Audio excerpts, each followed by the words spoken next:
Hello everyone, welcome to my channel maths classes. आज हम maths का बहुत इंपॉर्टेंट चैप्टर डिफरेंशिएशन स्टार्ट करने वाले हैं। ठीक है। डिफरेंशिएशन को हम डेरिवेटिव भी बोलते हैं। डिफरेंशिएशन को हम डेरिवेटिव भी बोलते हैं। ठीक है। तो डिफरेंशिएशन बोलो चाहे डेरिवेटिव बोलो, मतलब एक ही होता है। इसका मतलब एग्जैक्टली क्या होता है? चेंज। कभी भी आपको दिखे कि भाई किसी एक चीज़ की वजह से दूसरी चीज़ में चेंज आ रहा है, तो हम मैथ्स के अंदर इसको हम डेरिवेटिव या डिफरेंशिएशन से समझते हैं। मतलब एक वेरिएबल में किसी एक चीज़ में चेंज आ रहा होगा with respect to other variable. Okay, respect to other variable, कि एक वेरिएबल की वजह से कभी भी दूसरे वेरिएबल में जब चेंज आता है तो हम उसको मैथ्स के अंदर डेरिवेटिव या डिफरेंशिएशन से समझते हैं। थ्योरी पता होनी बहुत ज़रूरी है। जब तक थ्योरी पता नहीं होगी, इसके आगे वाले कंसेप्ट नहीं समझ पाओगे। ठीक है, तो इसको थोड़ा और डिटेल में समझते हैं। तो आप समझो, सबसे फर्स्ट एग्जांपल है इसके अंदर इनकम और एक्सपेंस। ओके, इनकम और एक्सपेंस। आपको पता है जैसे ही आपकी इनकम बढ़ती है तो आपके खर्चे भी बढ़ जाते हैं, और जब इनकम आपकी कम होती है, मतलब डिक्रीज़ होती है, तो आपके खर्चे भी क्या हो जाते हैं? ज़्यादातर कम कर देते हो आपकी, भाई कम इनकम हो गई है तो हमें कम से कम खर्चा करना है। तो डायरेक्टली जो आपके एक्सपेंसेस हैं वो किस पे डिपेंड करते हैं? आपकी इनकम पे डिपेंड करते हैं। तो मतलब यहाँ पर जो एक्सपेंस है वो डिपेंड कर रहे हैं किस पे? इनकम पे डिपेंड कर रहे हैं। तो यहाँ पर अगर मैं इनकम में चेंज करता हूँ तो मेरे एक्सपेंस में क्या होगा? चेंज आएगा। इसी चीज़ को मैं समझा रहा था आपसे कि जब एक चीज़ में चेंज आएगा तो दूसरी चीज़ में चेंज अपने आप आ जाता है। और इसको हम किससे समझते हैं मैथ्स में? डेरिवेटिव से समझते हैं। अब ये देखो होता क्या है, जो अब ये देखो रिप्रेजेंट कैसे करते हैं, इसको लिखते कैसे हैं? इसको लिखते हैं ऊपर भी डी और नीचे भी डी। ठीक है ना, डी मतलब डेरिवेटिव, ऊपर भी डी और नीचे भी डी। अब यहाँ पर देखो दो चीज़ें हैं, एक तो इनकम है, दो बार लिख लेता हूँ मैं इसको। एक तो इनकम और एक्सपेंस है, ठीक है ना। अब ये सोचना है कि ऊपर आई लिखना है नीचे ई लिखना है, या ऊपर ई लिखना है नीचे आई लिखना है। मतलब आई फॉर इनकम और ई फॉर एक्सपेंस। मतलब ये तो समझ आ गया, डी का मतलब होता है चेंज। ये तो समझ आ गया, दो चीज़ों में चेंज आ रहा है। जब आपने इनकम में चेंज किया तो एक्सपेंस में चेंज आ गया। अब ये भी तो सीखना है कि ऊपर आई लिखना है या ऊपर ई लिखना है। तो इसका मैं आपको तरीका बताता हूँ।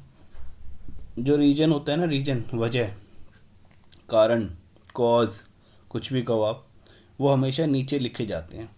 अब देखो इनकम की वजह से चेंज हुआ है ना एक्सपेंस, एक्सपेंस की वजह से थोड़ा ना इनकम चेंज होती है। आपके खर्चे की वजह से नहीं। आपके नॉर्मली ऐसा होता है, इनकम कम या ज़्यादा होती है तो उस पर आपके खर्चे क्या हो जाते हैं? कम या ज़्यादा हो जाते हैं। तो इनकम हमारा रीज़न है यहाँ पर, ना कि एक्सपेंस। तो इनकम यहाँ नीचे लिखी हुई है, रीज़न को हमेशा नीचे लिखते हैं। तो इसका मतलब सही तरीका कौन सा है लिखने का? ये वाला तरीका यहाँ पे गलत है। जो हमारे क्वेश्चन की सोच है वो ये है कि इनकम की वजह से हमारे एक्सपेंसेस में क्या आ रहा है? चेंज आ रहा है। तो इनकम आपकी नीचे लिखी जाएगी और एक्सपेंसेस ऊपर। तो डी ई का मतलब होता है, डी ई मतलब डी आई, ये लिखा हुआ है ना। तो यहाँ पर डी ई का मतलब होता है चेंज इन एक्सपेंस। ये डी मतलब बहुत स्मॉल चेंज होता है, तो मैं स्मॉल वर्ड यूज़ नहीं कर रहा हूँ। Change in expense divided by change in income, कि जैसे ही आप इनने इनकम में चेंज करा तो ये क्या हुआ? इसके एक्सपेंस में क्या हो गया? चेंज आ गया। ठीक है, इसको हम बोलते हैं डेरिवेटिव। कि ई के डेरिवेटिव मतलब derivative of e with respect to i. इसको ऐसे पढ़ते हैं, differentiate e with respect to i. With respect to का मतलब होता है उसके साथ साथ। ठीक है ना। तो ये मैंने यहाँ लिखा हुआ है विद रिस्पेक्ट टू, सॉरी यहाँ पे। तो विद रिस्पेक्ट टू का मतलब होता है उसके साथ साथ। इसको शॉर्ट में लिखते हैं WRT, विद रिस्पेक्ट टू। तो विद रिस्पेक्ट टू का मतलब होता है उसके साथ साथ। तो जैसे इनकम में चेंज आएगा वैसे ही आपका क्या हो जाएगा? एक्सपेंस में चेंज आ जाएगा। तो मतलब किसी एक चीज़ में चेंज आना दूसरे की वजह से, इसको हम क्या बोलते हैं? डेरिवेटिव बोलते हैं। तो हमने इसकी थ्योरी तो पढ़ ली। अब हम एक काम करते हैं, थोड़ा मैथमेटिकल चलते हैं और कुछ फॉर्मूले लिखते हैं, और उस फॉर्मूले पर बेस्ड फिर हम कुछ क्वेश्चन करेंगे। ठीक है। तो सबसे पहले हम सबसे पहले 6 बेसिक फॉर्मूले लिखेंगे जो हमारे सब जगह काम आते हैं। मैं आपको ब्रेक करके कराऊंगा, पहले अलजेब्रा, फिर लॉग वाले, फिर ट्रिगो वाले, और बिल्कुल नहीं हो तो देखते रहो। ठीक है ना। तो मुझे मान लो डेरिवेटिव करना है x की पावर n का। वो जो इस टर्म का डेरिवेटिव करना है एक्स के रिस्पेक्ट में, तो इसका फॉर्मूला होता है n x n minus one. तो जैसे मान लो इसका एग्जांपल समझ लो, जैसे मान लो आपको x की पावर 3 का डेरिवेटिव करना है, तो इस फॉर्मूले से क्या होगा, 3 आगे आ जाएगा, फिर x, फिर 3 माइनस वन। देखो x की पावर n, x हमारा वेरिएबल हो गया, n हमारा नंबर हो गया, तो ये x की पावर 3, तो ये अगर यहाँ पर n की जगह क्या लिख दो, 3 लिख दो, तो यहाँ 3 आ जाएगा, यहाँ x आ जाएगा, यहाँ 3 माइनस वन, देखो 3x 3 माइनस वन। तो जब मैं अभी क्वेश्चन कराऊंगा तो और समझाऊंगा। अब उसके बाद ये डायरेक्ट लर्न करना, रूट एक्स का डेरिवेटिव कितना होता है, 1/2 रूट एक्स। थर्ड 1/x का जब भी आप डेरिवेटिव करोगे तो क्या आंसर आएगा, -1/x²। अभी मैंने आपको सिखाया कि भाई डेरिवेटिव का मतलब क्या होता है, चेंज। तो किसी कांस्टेंट का डेरिवेटिव क्या होगा, कांस्टेंट वो होता है जिसमें कभी कोई बदलाव आता ही नहीं है, जो हमेशा फिक्स रहता है, जो कभी चेंज नहीं होता। तो जो चीज़ कभी चेंज नहीं होता उसका डेरिवेटिव हमेशा कितना आएगा, 0 आएगा। इसके अलावा दो फॉर्मूले और हैं। एक चीज़ होती है log x। अगर आप पहली बार सुन रहे हो तो आपको सिर्फ इसका डेरिवेटिव अभी लर्न करना है। इसमें डेरिवेटिव में ही हम आगे जाके इसकी प्रॉपर्टीज़ पढ़ेंगे तो आपको अच्छे से समझ आ जाएगा।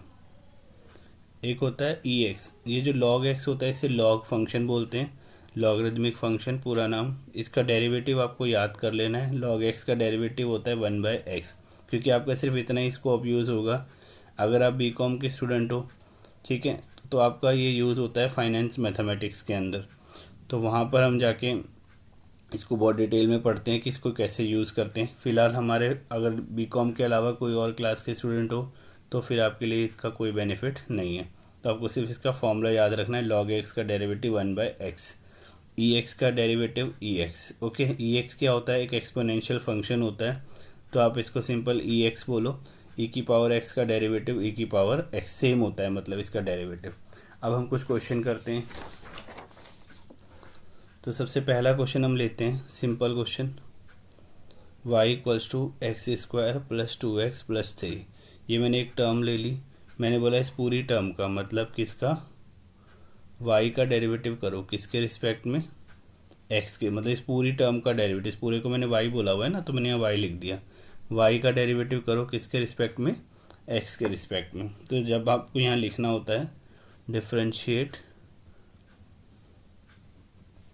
y with respect to x। Okay, तो करो इसका डेरिवेटिव। जैसे आप ये लाइन लिखोगे y का डेरिवेटिव हो जाएगा x के रिस्पेक्ट में dy/dx। ओके, अब मुझे यहाँ बारी बारी एक एक टर्म का करना है, तो पहले मैं लिख देता हूँ क्योंकि फर्स्ट क्वेश्चन है, तो हम यहाँ पर पूरी डिटेल एक बार लिख लेते हैं। उसके बाद आप इतने एडवांस हो जाओगे, आप डायरेक्ट आंसर लिखने लग जाओगे बहुत जल्दी। अब मैंने क्या करा, हर एक टर्म के साथ dy/dx लिख दिया, क्योंकि मैं x के रिस्पेक्ट में डेरिवेटिव कर रहा हूँ, तो जिसके भी रिस्पेक्ट में करते हैं वो लिख देते हैं ऐसे, ठीक है ना। उसके बाद अब मुझे हर एक टर्म का अलग अलग डेरिवेटिव करना है, तो यहाँ तो dy/dx ही रहेगा क्योंकि यहाँ तो कुछ और है ही नहीं। अब ये x² है, अब x² में वो पहला वाला फॉर्मूला लग जाएगा, ठीक है, ये वाला x की पावर n वाला। तो ये फॉर्मूला क्या होता है, n आगे, फिर x, फिर n-1। तो यहाँ पर क्या लिखा हुआ है, x² लिखा हुआ है, तो x² का 2 आगे, फिर x, फिर 2-1, मतलब जो पावर होती है वो आगे आ जाती है, फिर x लिखते हैं, फिर पावर में से कम कर देते हैं, 2x 2-1, ठीक है, प्लस। अब आपको 2x का डेरिवेटिव करना है। देखो जब भी ये कोई भी कांस्टेंट नंबर 2, 3, 4, 100, 11, -11, -1100, कोई भी नंबर, मतलब कोई भी कांस्टेंट नंबर किसी x वाली टर्म से मल्टीप्लाई होता है, तो आपको कांस्टेंट का कुछ नहीं करना होता, अकेला थोड़ी ना है, x के साथ है। तो कभी भी कोई कांस्टेंट नंबर किसी x वाली टर्म के साथ या x² या कोई भी टर्म हो किसी वेरिएबल के साथ जब होगा ना मल्टीप्लाई में, तो आपको कांस्टेंट का कुछ नहीं करना है, ठीक है। और ये जो x होता है ना, अकेला कभी x दिखे आपको, t दिखे, z दिखे, कुछ भी दिखे, इन सब का डेरिवेटिव 1 होता है। तो x का डेरिवेटिव क्या हो जाएगा यहाँ पे 1, 2 ऐसे ही रह गया, और x का डेरिवेटिव क्या हो गया, 1 हो गया। इस चीज़ को अगले क्वेश्चन में और ज़्यादा अच्छे से समझोगे। तो ये 2 ऐसे ही रह गया, x का डेरिवेटिव क्या हो गया, 1 हो गया, प्लस।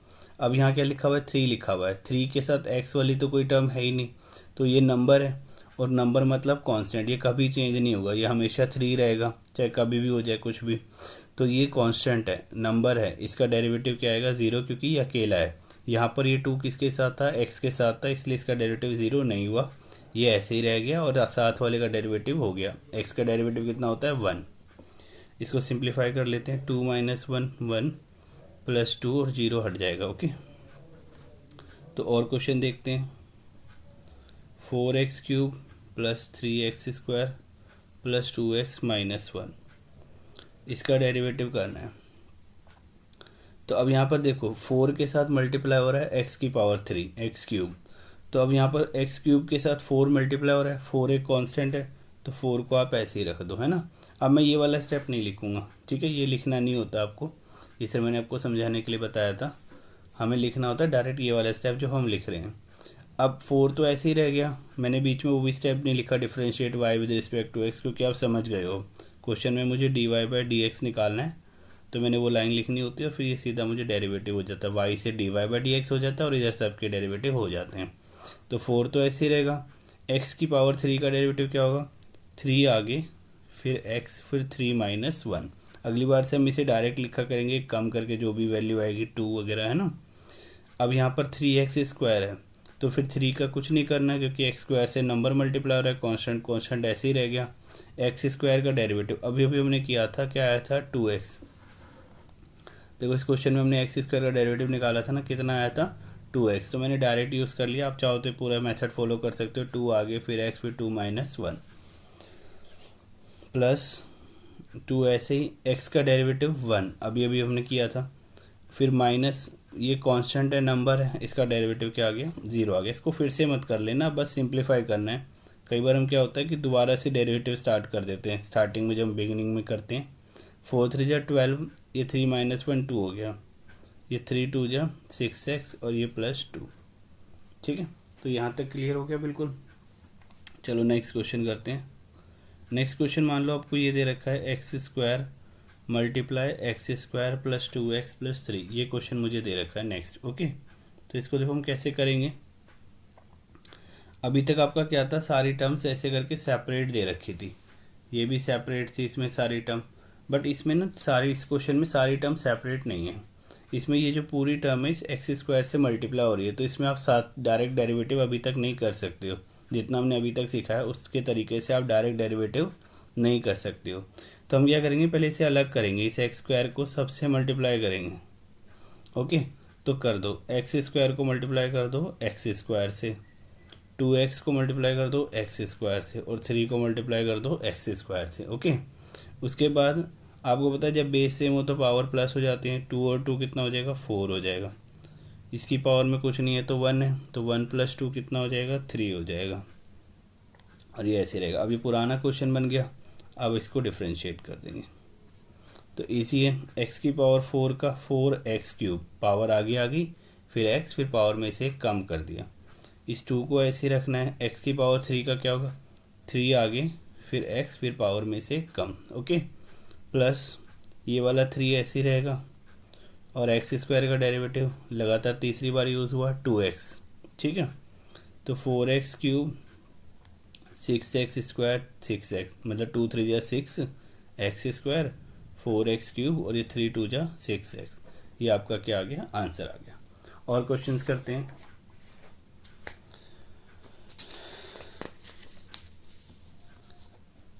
तो नेक्स्ट क्वेश्चन इसमें हमारा आ जाएगा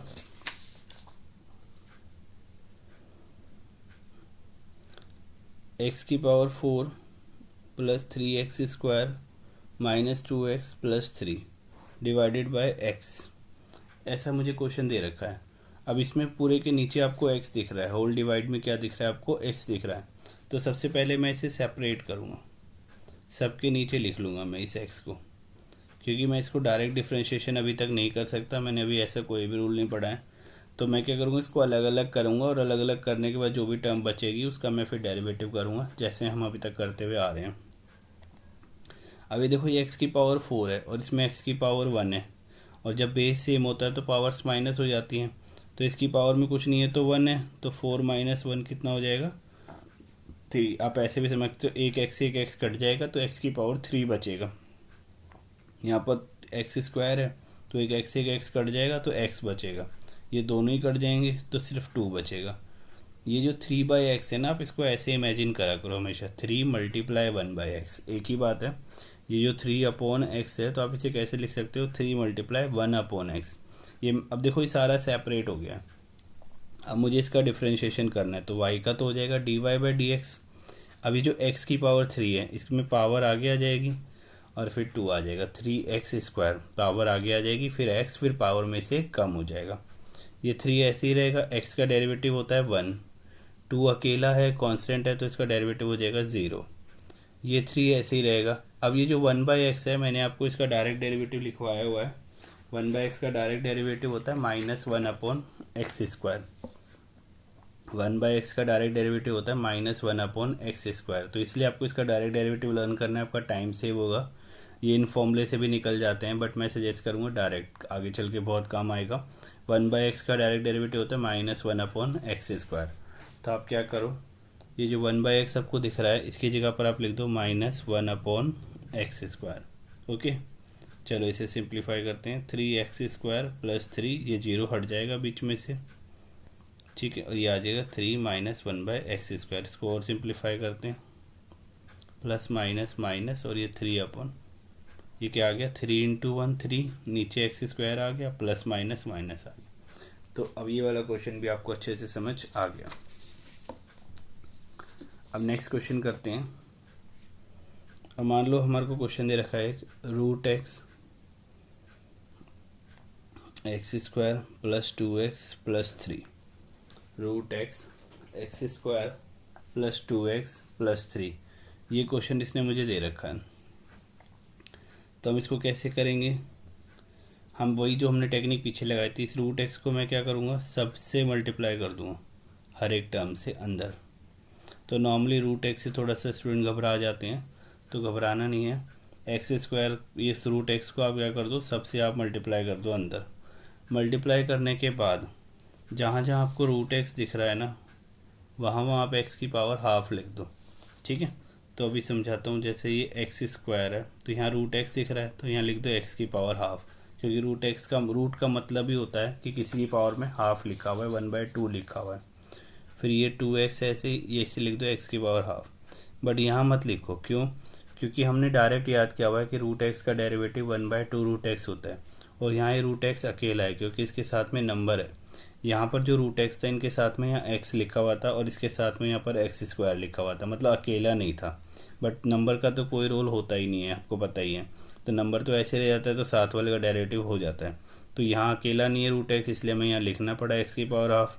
यहाँ √x अकेला है तो हमें इसको एज इट इज़ लेके चलेंगे और लास्ट में इसका डेरिवेटिव लिख देंगे जब हमें डेरिवेटिव करना होगा।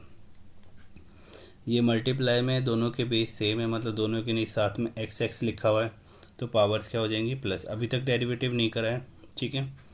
इसकी पावर में कुछ नहीं है तो 1 है, तो 1 + 1/2,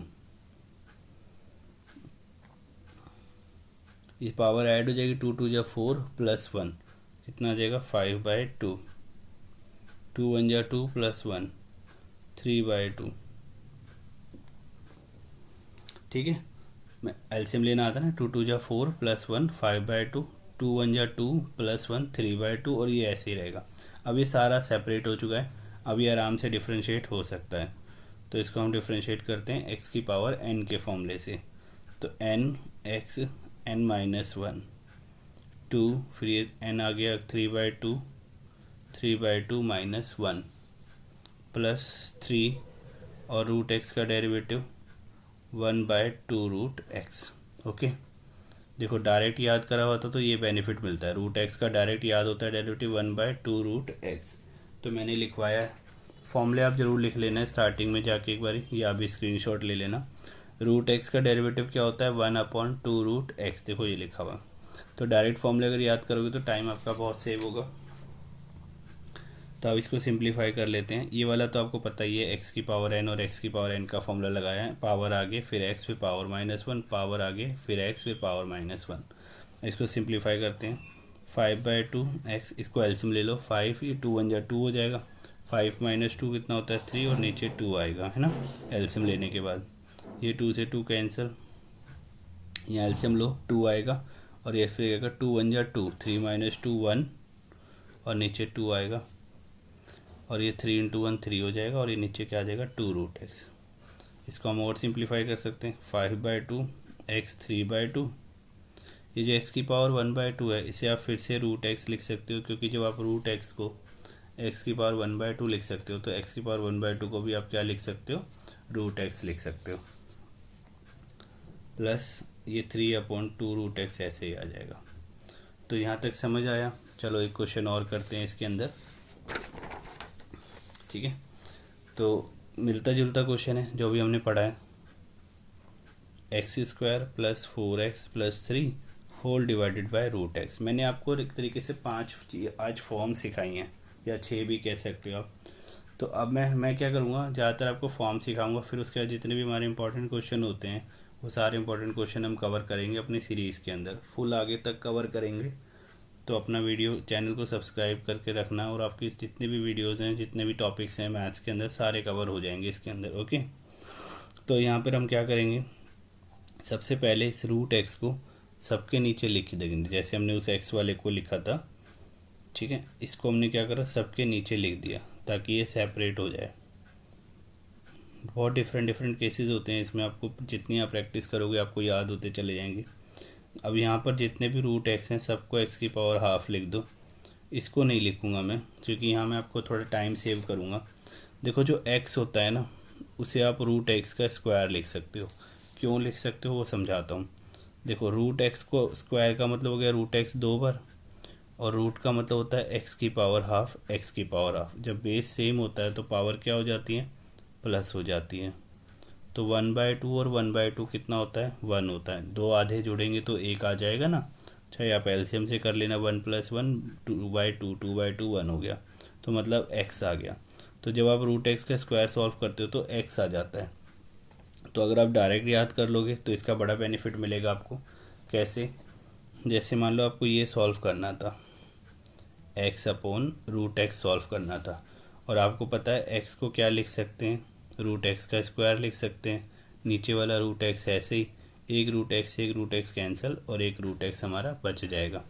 तो अगर आपको ये पता है तो आपको x की पावर हाफ लिख के इसको कैलकुलेट नहीं करना पड़ेगा, ठीक है। तो मैं यहाँ यही करूँगा, ऊपर x लिखा हुआ है, नीचे रूट एक्स लिखा हुआ है, तो इस x को मैं रूट एक्स का स्क्वायर लिख सकता हूँ। फिर एक रूट एक्स से एक रूट एक्स कट जाएगा, जैसे यहाँ मैंने करके दिखाया है, ठीक है। तो मैं यहाँ डायरेक्टली क्या लिख देता हूँ, रूट एक्स। आप चाहो तो याद भी कर सकते हो कि ऊपर अगर x लिखा हुआ है और नीचे रूट एक्स, तो ऊपर रूट एक्स बचेगा। अगर रूट एक्स ऊपर होता, x नीचे होता, तो नीचे रूट एक्स बचता है, क्योंकि नीचे वाले x को आप रूट एक्स का स्क्वायर लिखते, कटने का एक रूट एक्स नीचे बच जाता।